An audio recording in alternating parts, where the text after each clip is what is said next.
മൂകാംബികയിൽ നിന്ന് ജീപ്പിലാണ് യാത്ര. ആളൊന്നിന് 470 രൂപ പറഞ്ഞുറപ്പിച്ചു. 8 പേരായതോടെ വാഹനം മുന്നോട്ട്. മൂകാംബിക ക്ഷേത്ര പരിസരം കഴിഞ്ഞാൽ പിന്നത്തെ സഞ്ചാരം കാടിന് നടുവിലൂടെയാണ്. ചെറുകയറ്റങ്ങളും വളവുകളും പിന്നിട്ട് മുന്നോട്ട്.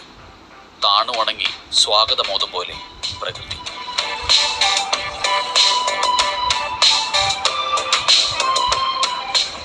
കൊല്ലൂരിൽ നിന്ന് ഷിമോഗയ്ക്കുള്ള വഴിയിൽ ഏകദേശം 8 കിലോമീറ്റർ സഞ്ചരിച്ചാൽ വനപാത തുടങ്ങുകയായി.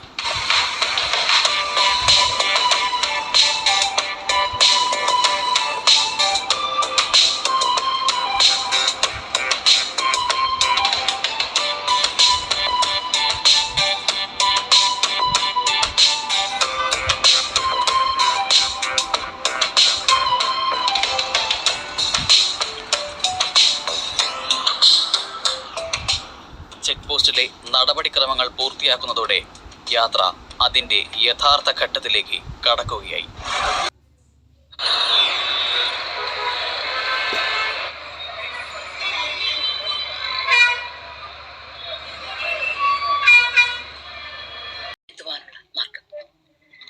കുടജാദ്രിയിലെ മൂലക്ഷേത്രത്തിൽ നിന്ന്, അതായത് ദേവി മുകാസുരനെ വധിച്ച ആയുധം സൂക്ഷിച്ചിരിക്കുന്നുവെന്നും ഭൂമിയിൽ കുത്തി നിർത്തിയിരിക്കുന്നുവെന്ന് വിശ്വസിക്കപ്പെടുന്ന ക്ഷേത്രഭൂമിയിൽ നിന്ന് കഷ്ടിച്ചൊരു 3 കിലോമീറ്റർ കുത്തനെയുള്ള കയറ്റം കയറിയാലാണ് സർവജ്ഞപീഠത്തിലേക്ക് എത്താനാവുക.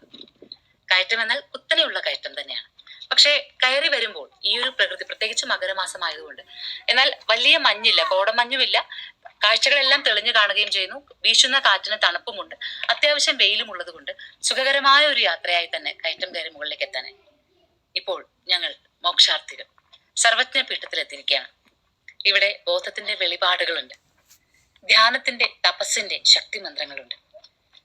മനസ്സിൽ ഈശ്വരഭാവം ഉണ്ടെങ്കിൽ ഈശ്വരനും ഞാനും ഒന്ന് തന്നെയാണ്, എന്നിലൂടെയാണ് ഈശ്വരൻ പ്രവർത്തിക്കുന്നത് എന്ന് തിരിച്ചറിവിന്റെ ഭൂമിയുണ്ട്.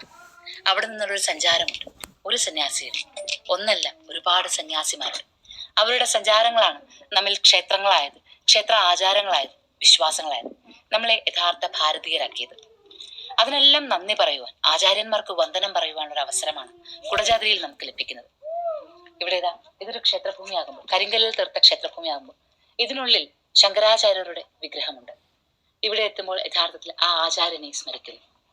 ഇന്ന് സംവിധാനങ്ങൾ ഏറെയുള്ള, ഏതാണ്ട് പകുതി ദൂരം വരെ ജീപ്പിലെത്താനാകുന്ന വഴിയിൽ എന്നിട്ടും ബുദ്ധിമുട്ടി കയറി വന്ന് നമ്മൾ ആലോചിക്കുക, അന്ന് യുവസന്യാസിമാർ, പ്രായം ചെന്ന സന്യാസിമാർ എല്ലാവരും കയറി വന്നത് എങ്ങനെയായിരിക്കും? ഇവിടെ നിന്നാണ് അവർക്ക് ആദ്യത്തെ പ്രേരണ ഉണ്ടായത്? എവിടെ നിന്നാണ് പ്രചോദനം ഉണ്ടായത്?